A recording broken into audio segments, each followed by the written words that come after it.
اس وقت بڑی خبر آپ کو جموں کشمیر سے دے رہے ہیں۔ پلوامہ کے دربگام علاقے میں فورسز کی مبینہ فائرنگ ہوئی۔ اس فائرنگ میں 3 نوجوان زخمی ہوئے ہیں۔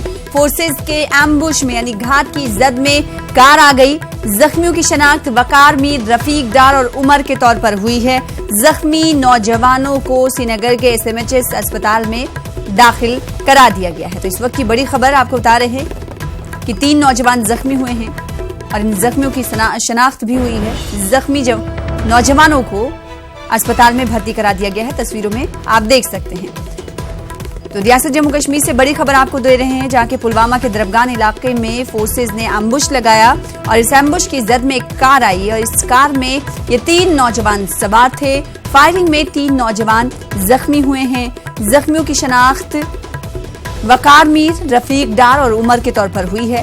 زخمی نوجوانوں کو سری نگر کے SMHS اسپتال میں بھرتی کرا دیا گیا ہے، منتقل کرا دیا گیا۔ تصویروں میں دیکھ سکتے ہیں کہ ان نوجوانوں کو اسپتال میں داخل کرایا گیا ہے، جہاں پر ان کا علاج معالجہ چل رہا ہے۔ مزید اپڈیٹ حاصل کریں گے، رخ کریں گے پلوامہ کا۔ ہمارے ساتھ ہمارے نمائندے بلال خان جڑ چکے۔ بلال، فورسز کے ایمبوش کی زد میں ایک کار کیسے آئی، کیا کچھ تفصیلات اس حوالے سے، اور ساتھ ہی ساتھ بتائیے گا کہ ان تینوں نوجوانوں کی حالات اب کیسے ہیں؟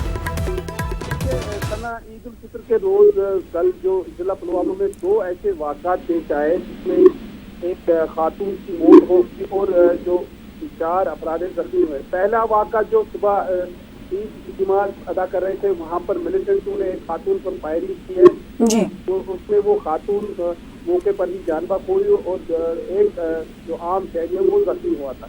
اس کے بعد کل عید کے روز ہی شام کو یہ دربگام علاقہ ہے، وہاں پر یہ انسیڈنٹ ہے، یہ پیش آیا۔ اس انسیڈنٹ میں جو ہے جو فوج ایک گھات لگا کر بیٹھی، جو حسب معمول جو کاروائی ہے فوج رات کے دوران کرتی ہے، ملیٹنٹوں کے خلاف جو آپریشن یہ کر رہی ہے، تو اسی کی زد میں یہ کار آ گئی ہے۔ تو اس میں 3 نوجوان جو ہے وہ سوار تھے، تو 3 نوجوان جو گولی کی زد میں آئے، تاہم جو 2 نوجوانوں کو ہسپتال سے پھر علاج معالجہ کر کے دی گئی ہے، تاہم ایک جو وقار احمد ہے اس کی حالت نازک بتائی جاتی ہے۔ پہلے اسے سری نگر کے SMHS اسپتال میں داخل کیا گیا تھا جی۔ تو اس کے بعد اسے وہاں سے سورا جو شہری کشمیر میڈیکل انسٹیٹیوٹ ہے وہاں ریفر کیا گیا، کیونکہ جو وقار احمد ہے اس کے چہرے پر گولی لگی ہے، تو اس کے لیے اس کی حالت جو ہے وہ نازک بتائی جاتی ہے۔ تاہم جو علاج ہے اس کا وہ سکھل سورا میں چل رہا ہے جی۔ بلال، یہ بتائیے گا کہ کار کہا جا رہا ہے کہ ایمبوش جو لگایا گیا تھا فورسز کی جانب سے، اس کار اس کی زد میں آ گئی، کیا کار میں اس کے علاوہ بھی 3 نوجوانوں کے علاوہ بھی یہ اس میں کوئی اور سوار تھا؟ اور بتائیے گا کہ یہ کار کہاں سے آ رہی تھی، کیا یہ لوگ پلوامہ کے ہی رہنے والے ہیں جو زخمی ہوئے؟ دیکھیے، یہ تینوں افراد جو تھے یہ دربگام علاقے کے ہی رہنے والے ہیں۔ کل جیسے کہ عید تھا، عید کے پیش نظر لوگ گھومنے کے لیے نکلے تھے، تو اس کے دوران یہ اپنے گھر واپس جا رہے تھے، تو جو ہی یہ دربگام علاقے کے نزدیک پہنچے، یہ کار جو ہے وہ فورسز کے ایمبوش کی زد میں آ گئی تھی، تو اس کے بعد ایک فائرنگ ہوئی، تو اس کے نتیجے میں یہ 3 افراد جو ہے زخمی ہوئے۔ کہا جاتا ہے کہ یہ الٹو کار ہے، اس میں 3 ہی افراد تھے جو کہ اس واقعے میں زخمی ہوئے ہیں جی۔ تو 3 افراد زخمی ہوئے ہیں، جس میں سے 2 کو علاج معالجہ کے بعد، جس میں رفیق ڈار اور عمر کو علاج معالجہ کے بعد اسپتال سے ڈسچارج کر دیا گیا ہے۔ وہیں کہا جا رہا ہے کہ وقار میر، جو کہ تفصیلات ہمارے ساتھ ہمارے نمائندے بلال خان بتا رہے ہیں کہ وقار میر کی حالت نازک بتائی جا رہی ہے، انہیں سری نگر کے اسپتال سے کسی اور اسپتال سورا میں منتقل کر دیا گیا ہے، جہاں پر ان کا علاج معالجہ جاری ہے۔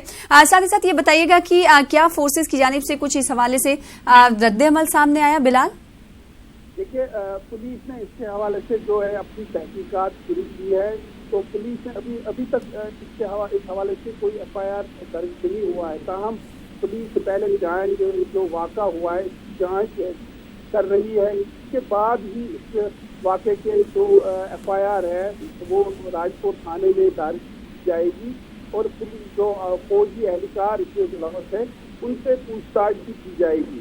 تاہم ابھی تک جو ہے پہلی جو اولین جو تحقیقات ہے وہ یہی پولیس کے سامنے آئی ہے کہ